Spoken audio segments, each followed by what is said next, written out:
મિત્રો, તમે થંબનેલ પર જે વ્યક્તિને જોઈ રહ્યા છો ને તેનું નામ છે દિલીપ મહાદુ ગાવિત।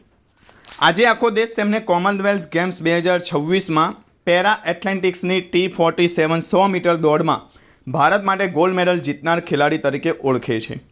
લોકો આજે તેમને ગળામાં લટકતો ગોલ્ડ મેડલ જુએ છે, ભારતનો તિરંગો લહેરાતો જુએ છે અને ગર્વથી તાળીઓ પાડે છે। પરંતુ શું તમને ખબર છે, માત્ર 5 વર્ષની ઉંમરે એક સામાન્ય અકસ્માતે તેમની આખી જિંદગી બદલી નાખી હતી। ઝાડ પરથી પડ્યા, ઈજા થઈ અને પછી શરીરમાં એટલું ગંભીર ઇન્ફેક્શન ફેલાયું કે ડૉક્ટરને તેમનો એક હાથ કાપવો પડ્યો। વિચારો મિત્રો, 5 વર્ષનું એક બાળક, તેને જે દુનિયાની પણ સમજ નથી, એ બાળકને જો અચાનક કહેવામાં આવે કે હવે તે એક હાથ સાથે જ આખી જિંદગી જીવવાનો છે, તો તેના પરિવાર પર શું વીતી હશે? ઘણા લોકો માટે તો આ જીવનનો અંત બની જાય, સપનાઓ ત્યાં જ પૂરા થઈ જાય, લોકોની દયા સાથે જીવવાનું શરૂ થઈ જાય। પણ દિલીપ ગાવિતે એક નિર્ણય લીધો। તેમણે પોતાના ગુમાવેલા એક હાથને નહીં, પણ પોતાના બચેલા સપનાને જોયું। અને આજે જે બાળકને લોકો દયા સાથે જોતા હતા, એ જ માણસ આજે દુનિયાના સૌથી ઝડપી પેરા દોડવીરોમાં પોતાનું નામ લખાવી ચૂક્યો છે। એક સવાલ પૂછું, ભગવાને તેમનો એક હાથ લઈ લીધો, પણ શું તેમનો આત્મવિશ્વાસ પણ લઈ લીધો હતો? ના, કારણ કે મિત્રો, માણસ શરીરથી નહીં હારે, માણસ ત્યારે હારે છે જ્યારે મનથી હારી જાય। આજે હું તમને માત્ર દિલીપ ગાવિતની કહાની નહીં સંભળાવું, આજે હું તમને બતાવીશ કે જીવનમાં તમારી સૌથી મોટી નબળાઈ પણ એક દિવસ તમારી સૌથી મોટી તાકાત બની શકે છે।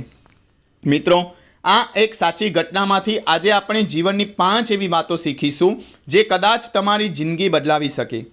પહેલું છે, જે ગુમાવ્યું છે તેના માટે નહીં, જે બચ્યું છે તેના માટે જીવવું। પરિસ્થિતિ નહીં, તમારો નિર્ણય તમારું ભવિષ્ય બનાવે છે। લોકો દયા બતાવશે, પણ સફળતા તમારે જ કમાવાની છે। મુશ્કેલી ભગવાનની સજા નહીં, નવી તક પણ હોઈ શકે છે। તમારી સૌથી મોટી કમજોરી જ એક દિવસ તમારી સૌથી મોટી ઓળખ બની શકે છે। તો મિત્રો, આખો વિડીયો જરૂર જોતા રહેજો, કારણ કે આ 5 વાતો દિલીપ ગાવિતના જીવનમાંથી સમજવાની છે। મિત્રો, આજે કદાચ આપણામાંથી ઘણા લોકો પોતાના જીવનથી ખુશ નથી। કોઈ કહે છે કે મારી પાસે પૈસા નથી એટલે હું કંઈ કરી શકતો નથી, કોઈ કહે છે મારી પાસે સારી નોકરી નથી, કોઈ કહે છે મારું નસીબ ખરાબ છે, કોઈ કહે છે મારી ઉંમર નીકળી ગઈ છે અને કોઈ કહે છે મારા જીવનમાં બહુ મુશ્કેલીઓ છે। પણ મિત્રો, આજે એક ક્ષણ માટે પણ દિલીપ મહાદુ ગાવિત વિશે વિચારો। જે વ્યક્તિએ માત્ર 5 વર્ષની ઉંમરે પોતાનો એક હાથ ગુમાવ્યો, જો તેઓ પણ રોજ ભગવાનને ફરિયાદ જ કરતા રહેતા કે મારી સાથે જ કેમ આવું થયું, હવે હું શું કરી શકું, મારું જીવન તો પૂરું થઈ ગયું, તો શું આજે ભારતનો તિરંગો તેમના કારણે ગર્વથી લહેરાયો હોત? ક્યારેય નહીં। મિત્રો, જીવનમાં 2 પ્રકારના લોકો હોય છે। એક, જે પોતાની મુશ્કેલીને આખી જિંદગીનું બહાનું બનાવી દે છે, અને બીજા, જે એ જ મુશ્કેલીને પોતાની સૌથી મોટી તાકાત બનાવી દે છે। દિલીપ ગાવિત બીજા પ્રકારના માણસ હતા। તેમણે ભગવાનને એક પણ પ્રશ્ન પૂછ્યો નહીં, પણ પોતાની મહેનતથી દુનિયાને જવાબ આપ્યો।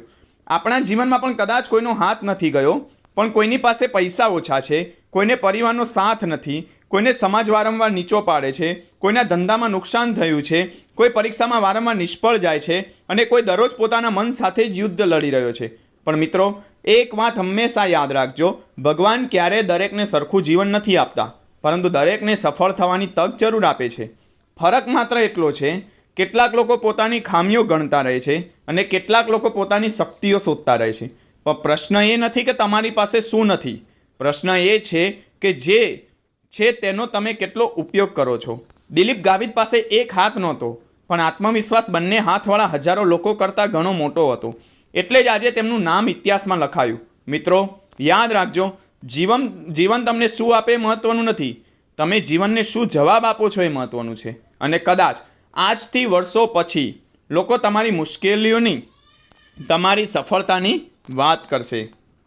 મિત્રો, આખી કહાની સાંભળ્યા પછી પણ હવે એક સવાલ તમે તમારી જાતને પૂછજો કે તમારા જીવનમાં એવી કઈ મુશ્કેલી છે જે દિલીપ ગાવિતના સંઘર્ષ કરતાં મોટી છે? વિચારો, એક બાળક જે 5 વર્ષની ઉંમરે પોતાનો એક હાથ ગુમાવી દે, તેમ છતાં એક દિવસ આખા દેશને ગર્વ અનુભવડાવે, તો આપણે કેમ હાર માની જઈએ?